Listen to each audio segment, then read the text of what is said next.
কি রে শুভ, সই করতে গেলে লেখাপড়া করতেছে? হয় মা, ওই যে তোমার বউ, এই দাও আমি নাম লিখে দিচ্ছি। আচ্ছা ঠিক আছে, শোনো, তুমি তো পড়াশোনা করতে করতে অনেক ক্ষুধা পেয়েছে তাই না? এই না তোমার জন্য খাবার। এই বাড়ির প্রত্যেকটা মানুষ তোমার অনেক ভালোবাসে। আমার বউর কথা সত্যি হচ্ছে।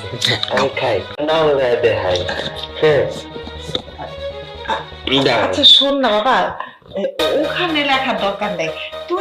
হ্যাঁ বাহ, খাতা এত সুন্দর, সব জায়গায় লিখে দিচ্ছি। ঠিক আছে। দুইবার লিখলেই হবে। তুমি খাতা নিয়ে গেলে কেন?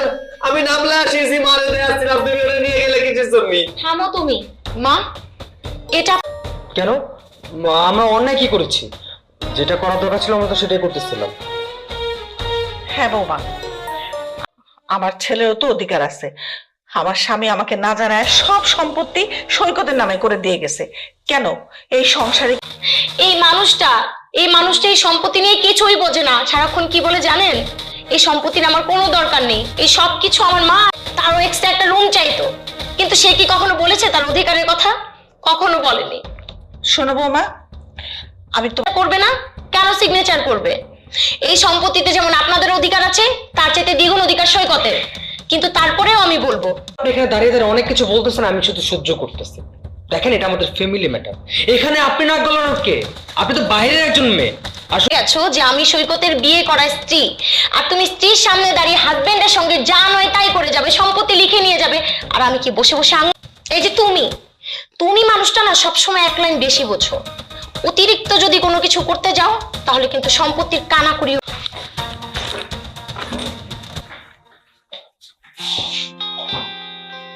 আর যে তুমি কোনো কিছু এই দলিলে যদি তোমার একটা সিগনেচার কোনোভাবে নিতে পারে, তাহলে সমস্ত বাড়িঘর হয়ে যাবে তোমার মা আর তোমার ভাইয়ের নামে। তারপর আমাকে আর কখনো কিন্তু এরকম করবে না। আমি তো বুঝতে পারিনি ওরা আমার জন্য কায় আমারে ভালোবাসবে, কিন্তু ওরা আমার সম্পত্তি নিয়ে নেওয়ার জন্য আইছে। আচ্ছা, আমি তোমার সবকিছু বুঝি, কিন্তু তুমি এই যে অবুঝ বাচ্চার মতো, এটা কেন তোমার মনে যে কবে তোমার জন্য একটু মায়া জন্মাবে আমি বুঝি না। থাক না, কারো ভালোবাসার দরকার নেই, তুমি আমার একটু ভালোবাসো। ওয়াল্লাহ গো, কত বড় বাড়ি! এই এমন বাড়ি আমি জীবন। আমাকে বোন জামের বাড়ি না, আমাকে কে ডাক বকবো? আমরা মেহমান না? দাঁড়াও, আমি ডাক দিতেছি। এ বোন, বোন ছিল। আচ্ছা, আমি যে সাজ আমার সুন্দর লাগতেছে না? তোমার অনেক সুন্দর লাগতেছে। এই ঠিক স্যান্ডেল, কিছুই বুঝলাম না। তুই আমাদের বাড়িতে ঢুকলি কি করে? নিচে দারোয়ান ছিল না? আমার নাম? ও তাহলে এই ব্যাপার। মা, চিনতে পারছো? তোমার গুণধর কত কাজ করে কেন ভিতরে? আমার সহজ সরল ভাইটাকে পেয়ে আপনার ওই জল্লাদ বোনটাকে আমার ভাইয়ের গলায় ঝুলিয়ে দিয়েছেন। এই কে বলছিল আমাদের? এত বড় ভুল করে আবার বলছে আমরা কি ভুল করেছি? আচ্ছা, আপনারা যে আপনার বোনকে বিয়ে দিয়েছেন, এটাকে বোনটাকে লেলিয়ে দিয়েছেন, আর কোনো কিছু জানাশোনা লাগে না, তাই না? আহা বৌমা, কি যে বলো না, এদের আবার খোঁজ খবর এটার উপর। আমার সরল সহজ ছেলেটাকে ভুলিয়ে ভালিয়ে বিয়ে করে দিয়েছে। কারণ কি জানো না?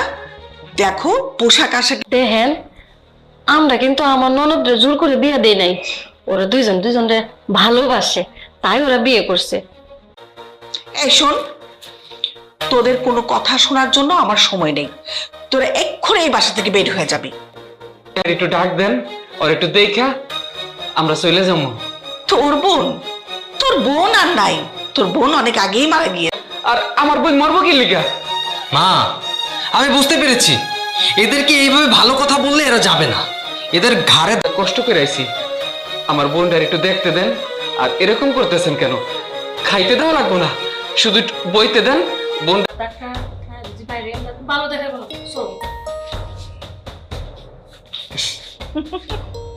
কিন্তু মা, আনবে কোত্থেকে?